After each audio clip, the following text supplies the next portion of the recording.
besties! Welcome back to You Can Write Too. I'm Aléce. And I'm T. And for today's video, we are going to pull you guys into our books worlds and just give you guys the rundown, the lore, everything really that wouldn't be major spoilers for the plot, because of course you guys don't want spoilers for our books, but just so you guys can get a visual of how our world is. So as you know, we have a lot of books, but we're only going to be talking about one specific book from each of our, I guess, work in progresses or already published books. So before we get started, me and my mom have books available on Amazon, always linked in the description box down below, and linked on the homepage of our YouTube channel. We have an Instagram under You Can Write Too, and we also have a website, jpublishingllc.com. Make sure to check all that out, and please subscribe to be a part of our writing community. And without further ado, let's get started. Okay, I guess I will paint the scene for my novel, The Anointed, and that is my debut novel. And basically, it's a Christian fiction book, and it's about two twin sisters, one named Skylar and one named Zoe, and they come up in this family where they're favored by God. Meaning, they're able to operate in different spiritual gifts. Some of them are able to hear from God, just different things like that. And so their grandmother is the one that's the kind of head of the family, but she's also the most spiritual one. She's the one that has grown her relationship with God the most in the family. So she walks in all this wisdom and knowledge and everything. And so she begins to sense in the spiritual realm that something is wrong, that something is happening, that there's something that she needs to prepare the girls for, because unfortunately their mother can't prepare them and their dad, because both of their parents have kind of stepped away from the word. And so the grandmother reaches out to the girls, tells them to come visit her. She lives out in the country, and she tells them, something is going on. So when the girls come, they immediately go into this dream realm where she begins to train them.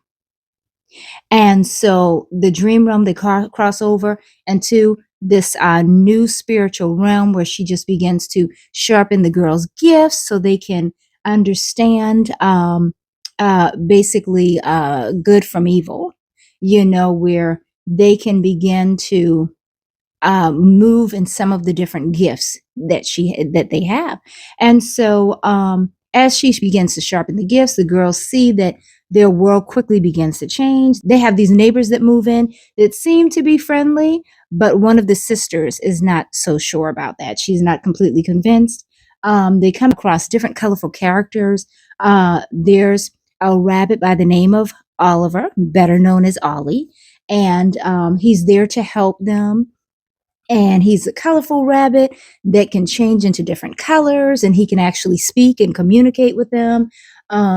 They have a babysitter named Miss Cece, and she turns out to be more than they expected, so she's just not the average babysitter. And then they have another colorful character in the world, and his name is Rain. And the jury's still kind of out on him, whether or not he is who he claims to be, or if he's sent there to spy, on the girls. And so that's just a little bit of what goes on with them trying to maneuver this new world that they knew existed.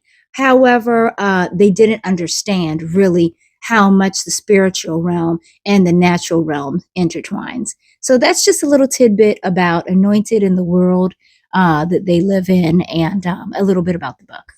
Perfect. And I'll be talking about Humanity's End, which is currently going to be a trilogy, I believe, unless proven otherwise, if I get more ideas and things like that. I vote for a trilogy.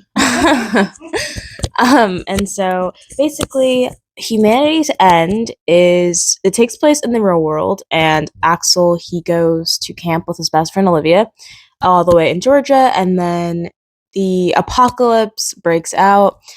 So zombies, basically the first scene that takes place when they realize something wrong is happening, Axel's in his cabin, and so he taps on one of the kids that was on the top bunk, supposedly sleeping, and he tries to wake him up, and the kid has these very glossy, grayish film over his eyes, and he tries to attack Axel.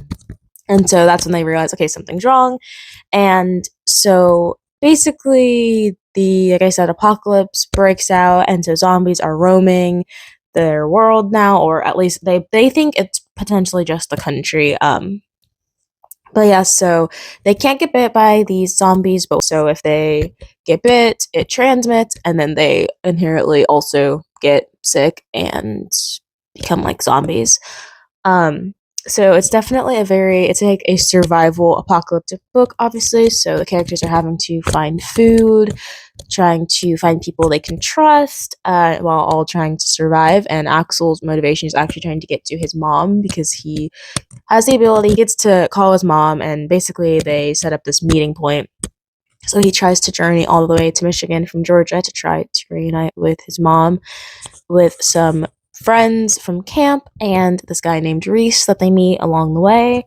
And yeah, it's just a very, yeah, survivally very, but I wanted it to be different than a lot of actual zombie stories that I've seen. I think a lot of zombie stories focus a lot on just like unaliving a bunch of characters just for the plot, and I wanted it to be actually meaningful. I wanted the audience to get to know the characters, and I didn't want to just kill everyone off just because, you know what I mean? I wanted it to be, if something does happen to a character, I wanted it to really hit the reader because these characters feel real and you get to know them. I guess that concludes today's video.